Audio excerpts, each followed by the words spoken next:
Bonjour à tous. Alors aujourd'hui, j'aimerais vous partager un outil pour vous permettre de déceler vos croyances limitantes. Et l'objectif, c'est évidemment de s'en débarrasser parce qu'une croyance limitante est un véritable frein à la mise en action. Donc pour vous donner quelques exemples, j'imagine que vous avez entendu des centaines de fois des personnes dire par exemple je suis nul en maths, je suis incapable de prendre la parole en public, ou pour être dans le domaine amoureux, je ne trouverai jamais personne qui me correspond, ou je ne tombe que sur des personnes infidèles. Donc voilà, ce sont des jugements, des a priori, des règles de vie dont vous n'avez absolument aucune preuve, mais il y a de très fortes chances qu'aujourd'hui vous mettiez toute votre énergie pour donner raison à ces croyances. Donc voilà, l'objectif, ça va vraiment être de mettre le doigt dessus. Alors, la première étape, ça va être de déterminer vos croyances limitantes.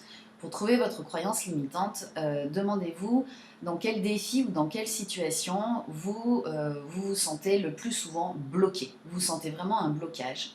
Et une fois que vous avez trouvé ce défi ou cette situation, demandez-vous ce qui vous empêche d'avancer. Donc pour savoir si vous êtes dans une croyance limitante, il y a déjà de fortes chances que vos réponses soient du genre c'est comme ça, c'est la vie, je suis comme ça, j'ai toujours été comme ça, dans la vie on n'a pas toujours ce qu'on veut, je suis très bon là-dedans mais on ne peut pas tout avoir. Une espèce de fatalité de votre situation comme si vraiment vous n'aviez aucune force et aucune possibilité de changer les choses, comme si une fée malveillante était venue sur votre berceau et qui avait dit tiens elle sera nulle en maths ou voilà, je ne sais plus l'exemple que je vous ai donné tout à l'heure, mais voilà. Donc quand il y a ces termes un petit peu fatalistes, vous êtes certainement dans une croyance limitante. Une autre manière de voir si vous êtes dans une croyance limitante, c'est imaginer que ce défi, cette situation et le sens que vous avez donné, imaginez que ce soit votre meilleur ami qui vienne vous raconter ça. Est-ce que vous arriveriez à la contredire ou le contredire ou à trouver une autre explication, au final à challenger le discours? Si oui, ça veut dire que vous êtes vous-même capable de trouver, on va dire, un argument contraire à ce que vous êtes en train de raconter. Donc, il y a de très fortes chances que vous soyez dans une croyance limitante. Donc, la première étape, c'est vraiment de déterminer votre croyance limitante. Donc, vous pouvez faire l'exercice avec plusieurs blocages que vous pouvez avoir jusqu'à trouver un, un bon vivier, une bonne matière pour travailler dessus. Une fois que vous avez déterminé votre croyance, la deuxième étape, ça va être de donner la source de cette croyance.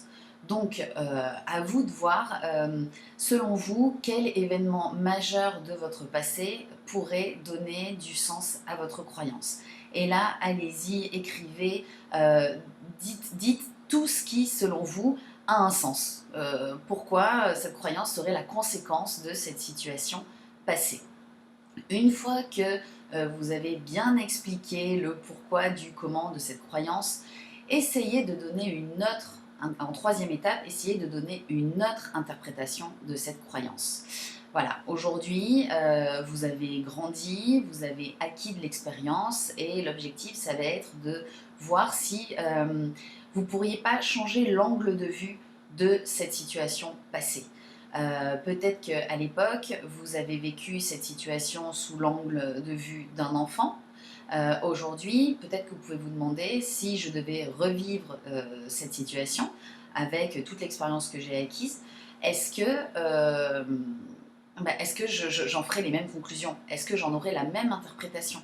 Vous pouvez aussi essayer de vous mettre à la place de la personne que vous considérez comme responsable de la conséquence aujourd'hui dans votre vie, pour vous demander, est-ce qu'à sa place, dans la même situation, qu'est-ce que j'aurais fait différemment? En tout cas, l'objectif, c'est véritablement de changer l'angle de vue et d'accepter que l'interprétation que vous avez faite à l'époque, c'est une interprétation qui était peut-être juste à l'époque, mais qu'aujourd'hui, vous êtes tout à fait en droit de changer d'avis. Même si c'est une croyance que vous défendez tous les jours et vous êtes réputé pour défendre cette croyance, eh ben, si demain vous avez envie de changer d'avis et de finalement penser à autre chose, vous n'avez de compte à rendre à personne, surtout si cette croyance aujourd'hui provoque des blocages et vous pourrit la vie. Donc voilà, la première étape, déterminer votre croyance. La deuxième étape, déterminer la source de votre croyance. Et troisième étape, essayer de donner d'autres interprétations à cette croyance. Si en ayant à cette situation, pardon, si en ayant fait les trois étapes, pour vous votre croyance est toujours vraie, refaites l'exercice ou peut-être juste accepter que vous n'êtes pas prêt à lâcher cette croyance que vous avez mis tant d'énergie à mettre en place. Donc c'est correct, prenez le temps, chacun doit aller à son rythme et lorsque vous serez prêt, peut-être que certaines choses se débloqueront. Je vous ferai une autre vidéo pour savoir comment justement transformer une croyance limitante en croyance stimulante. Mais dans un premier temps, faites un petit peu le listing des différents blocages que vous pouvez avoir et posez-vous la question de quelles sont les croyances que vous seriez prêt à remettre en question pour justement améliorer au maximum votre bien-être au quotidien. Donc voilà, j'espère que ces trois étapes vous ont parlé et si vous avez des questions ou si vous avez des prises de conscience, n'hésitez pas à me les laisser dans les commentaires. Je me ferai un plaisir d'y répondre. Merci beaucoup, à bientôt.